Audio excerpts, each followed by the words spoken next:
Module 3, Body, Finding Your Joy, what it takes to sustain and sustaining rhythms of joy. There you can say there's high points, maybe a little lower points, but to stay in the rhythms of joy. So that's what we're going to be speaking about today. So in terms of well-being, this is something I show my new patients in introduction to my care, but it relates to what we're doing here. So when we have a sense of well-being, and well-being can spring from the body being in its right, you can say physiological parameters, where our spine's aligned, our muscles are toned, nerves are getting out the way they should, our heart is beating in the right way. That gives a sense of well-being. And then in well-being, we feel joy. It's easier to find joy when we have a sense of well-being. But when things come along like trauma, toxins, thoughts, and feelings that cause, you can say, our field that should be extending from us to collapse, or we have a sense of dis-ease, and that could be articulated in thousands of different ways and in terms of diseases. But we want to see, again, in my work, I check to see where a person's at in this state, to see assess their system. But what does it take for that person to move in the direction back to finding joy, back to a sense of well-being? And that includes centrally, I see, as lifestyle factors. And there are supportive factors, there's body balancing factors, but centrally it's our lifestyle choices. And we need to have leverage to make those choices. And this is where our sense of purpose comes in. And with the leverage from our purpose that we've been cultivating gives us, you can see, the power of choice to make those choices when things come along that may, you can say, drop our health, to actually see what it takes to find our balances to keep moving in a healthy direction. So we have a greater sense of well-being and in turn able to find joy. So let's look at lifestyles a little bit more in this respect. So lifestyle choices, posture, breathing, eating and drinking, fitness, rest activity balance. So you think about posture. We'll go talk about a little bit more of each of these. Our posture, you can say, relates to our attitude, how we're thinking and feeling. And just looking at a person sometimes, just looking at their posture, you can have a sensing of what they're thinking and feeling. And Chris, with your work with the yoga studio, I mean, you're going to be assisting people to a greater sense of posture. They actually, not only their yoga feeling, but actually their sense of confidence, their sense of well-being in thought and feeling. Breathing, our sense of equilibrium, and then addressing stress that we talked about in our first module, finding peace, how breathing through our heart is one way. And there's all kinds of breathing exercises that you may have found to help resource yourself in moments of stress. Eating and drinking, so just central things. We can talk about this to no ends, but essentially I include look to eat real food, have adequate clean hydration, be conscious when you're eating, look to take a pause at times. Fitness, movement, walking, dancing. We need to move. We need to get outside for full spectrum light. Full spectrum light actually helps activate our pineal gland, which in turn activates our pituitary gland, which in turn activates all the rest of our glands. And just getting outside, sometimes looking up at the sky away from the sun actually allows for that energetic effect to happen, stimulating your pineal gland. And then in terms of fitness, we want to look to do cardio, aerobic type exercises, posture, strength training. Personally, I do light squats every morning, and once I do them, it's like I'm awake there. Stretching, contralateral movement, which is walking or swimming, so that will help integrate your nervous system. So possibly most of you are already doing some things like this, but you want to like round it out. And actually, there's genomics to tell whether you're more prone to have more cardio versus strength training. So it's something I also recommend for folks to look into. But ultimately, this is the essence, I feel, of our lifestyle, is finding the balance between our rest and activity, the flow state. Let's talk more about that. Okay, our conscious flow state. Here, activity, rest, the parameters of that allow for a flow state, a sense of presence or ease. When we go outside of that flow state parameter, we might be taking on too much, maybe causing some anxiety.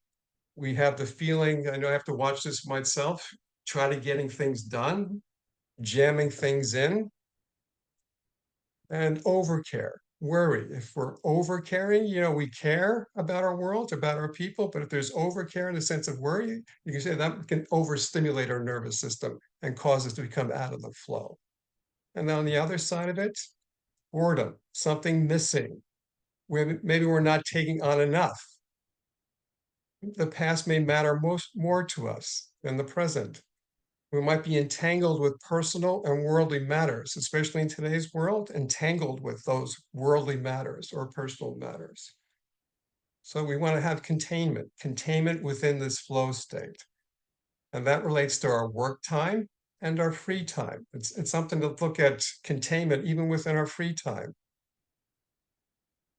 So in the case of being in the flow state, it leads to a sense of meaningfulness, significance, and ingeniousness. It actually opens up our consciousness to things we may not have dawned on us before, but as we are in that state, we have realizations. And it all springs again from the compass in our heart that we talked about in module 1. Compass in our heart that helps navigate to stay within this flow state. And as we do, we find the joy of being in the flow of life. Let's talk more about that. Okay, here we are in terms of the flow cycle. And this was depicted by this Flow Resource Collective. And they looked at what's called stuck in beta waves. So this is when we kind of go in loops or we get stuck on a certain thought pattern or we have so much going on. We can't just, like Laura was saying, we're in a survival pattern. We're just stuck in that pattern. And like there's like no way out. We're just kind of surviving and we know we are, but we're just stuck there. But when we begin to breathe, again, breathing from our heart, it allows for a release. And when we do that, when we find ways to resource ourselves out of that stuck state, it allows science-wise for alpha brain waves to be initiated, something called nitric oxide to be permeated through our circulatory system, which opens up oxygen, and then allows for that perspective we talked about last module. The perspective of spaciousness opens. I'm just going to get a sip of water here.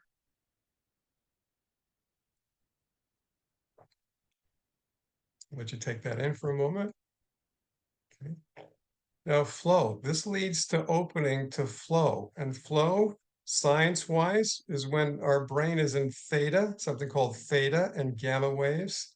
And it's when dopamine and endorphins are being released.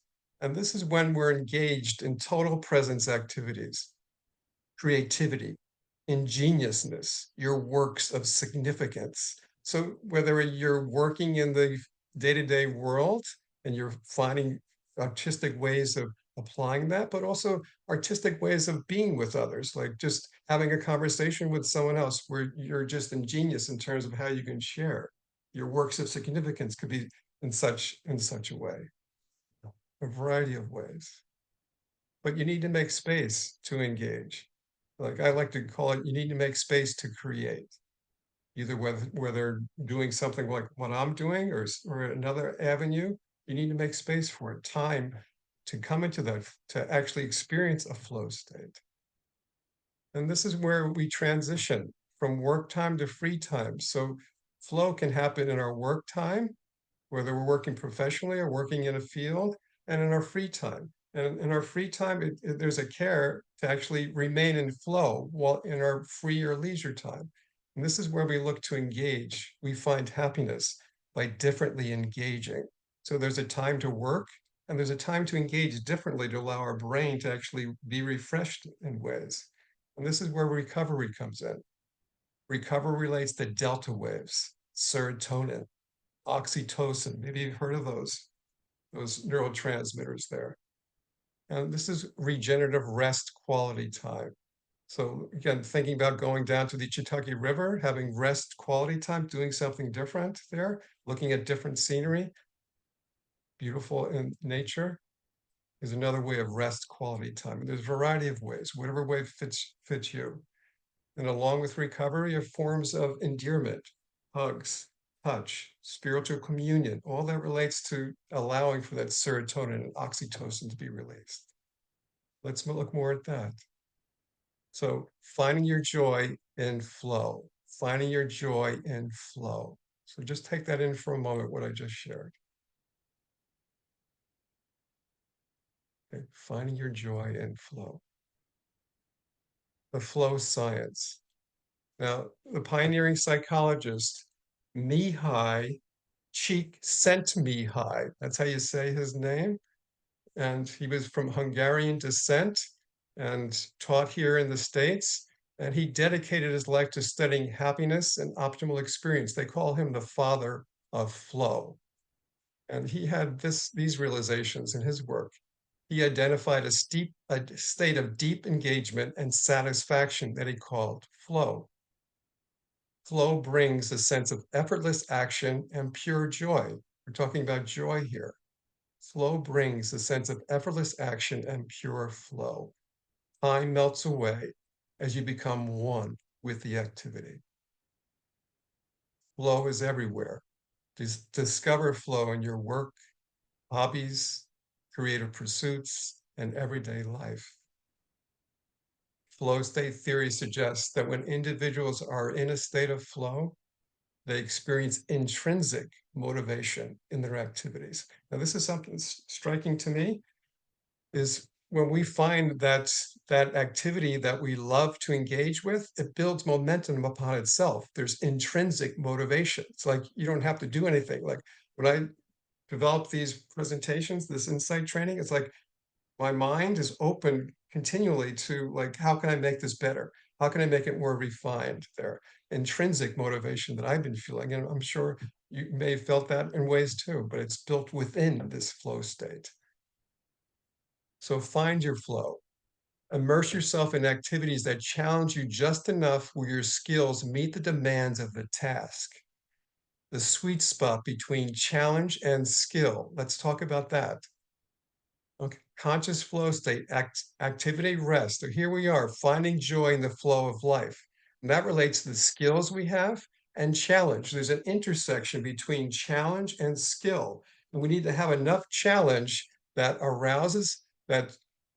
Before I get to that point, joy is a turgor to it. So just talking about challenge and skill, joy is not just a relaxed thing when we're relaxed. It's actually, there's a turgor to it. And that turgor relates to finding the mixture of challenge and skill. We're challenged where we're aroused. We're aroused to meet a certain challenge, and we have the skill to actually meet that challenge with control. And as we do that, it's like self-inspiring. We find the thing we're aroused with, and then we have the skill enough to continue in that way, to continue in this turgor of flow, the turgor of flow, which leads to joy. Now, if we go out, if our skills aren't good enough or high enough to meet that challenge, then there'll be a sense of anxiety, and anxiety can lead to worry. And on the other side, or on this side too, and this is again, we need to increase our skill in this sense. If we're meeting a challenge beyond our ability to handle it. If we don't have the control, if we do have the control, you can say we begin to relax. Now, the thing is with relaxation, if we relax too much, it might lead to boredom where we realize, well, I handled that before, I can handle it again. I can just kind of just phone it in, but that can lead to a sense of apathy. So there's actually a downward spiral here if we're not actually continually, in a way, challenging ourselves for new vistas, you can say. So in this case here, when we sense and we actually notice, we recognize we're getting bored with something or apathetic, we need to increase the challenge level. And as we do, it assists us back into flow. And this goes back again, joy has a turgor to it. It's not just sitting watching TV, because you know how long that lasts in terms of enjoyment. Okay, we need to constantly be seeing, okay, what does it take to continue to see how we can refine something, how we can explore something. So raising the challenge in this respect when we feel this way. So I hope that begins to have a little realization in terms of staying in the flow of life and the turgor of it. Okay. meeting the challenges of this day with the skills that bring peace, harmony, and joy. Now, I don't know about, I think you have recognized there's increasing challenges of this day. And we're talking about peace, harmony, and joy. What does it take to develop the skills that bring peace, harmony, and joy? That's what's needed right now. The challenges are there. We don't even have to look for the challenges, but we need to develop the skills so we know a sense of peace, harmony, and joy for ourselves, and in turn being able to extend it. And the ultimate end of these sessions here is to give us into a greater experience for ourselves, but a greater awareness and a ability and stature influence of extending peace, harmony, and joy into our world. Relative to our individual and collective experience, collective purpose. Okay. Your joy and flow. Okay, this is a picture of the Chattahoochee River here in Atlanta that I look to go to almost every Friday. Every Friday, this is where I have my hoochie chat statements here. So your joy and flow. Let yourself open to the river of your great purpose. Align with its flow. Let your unique gifts carve a path that will not only fulfill you, but also shape the world around you in ways that only you can. Your living, your purpose makes a difference. Assume the task at hand. Okay. It's interesting too. Assume the task at hand. Be present in what your world brings to you, or how you're present in your world, and assume that task at hand. This is from a book called The Seven Principles of Purpose, a manifestation. So A Manifesto for a Meaningful Life by Chuck Ribley. Chuck Ribley was one of the board members of Life University. And at a point in time, Life University almost went down the tubes, but he held the ground as the head of the board and said, we're not selling the university to Polytech. He held the line. And because of that, Life has rearisen as the largest chiropractic school now in the world, and all because of him carrying that line through. Okay. And he had this awareness in his consciousness. He knew that a part that he had to play, and for ourselves to know the part that we play individually and really together. Okay. Okay, let's pause. I know, again, giving you a mouthful to consider there. So let's pause for a moment and upright ourselves. And if you're comfortable, you can put your hand over your heart, your left hand over your heart, your right hand over your left. Uprighting yourself and breathing. Let's breathe together, breathing in slow and out slower.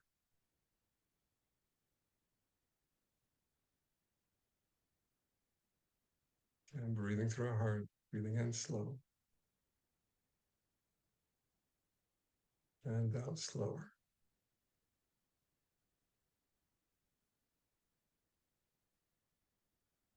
And as we pause in this moment, we look to open up what we just shared, what may have struck us, how does it apply to ourselves, the joy and flow, finding joy and flow, feeling the feeling of that, breathing it in and breathing out.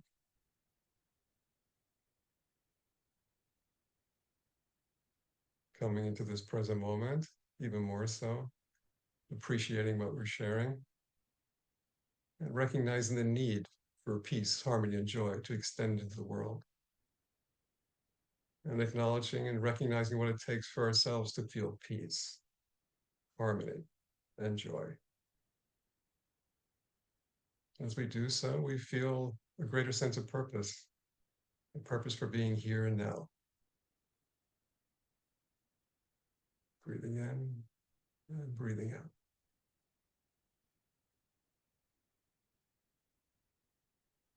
And acknowledging and affirming what's real and true within ourselves. Being present right now, enjoying, deeply having that sense of joy, to be able to share these things and to know these things. Breathing in again and breathing out slowly.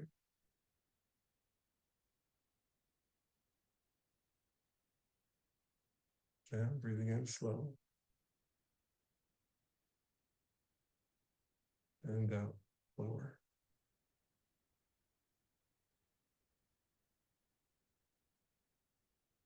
Okay, let's continue along and consider our next step here.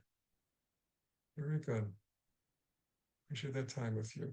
Okay, let's consider what insight has been most valuable to you. I know I spoke fast, but what insight, if whatever you call it, how will you apply what you've learned today? And is there anyone or anything you have most appreciated? Okay, so let's take a moment there. What insight is most valuable to you? How will you apply learn today? Robert, you have music ready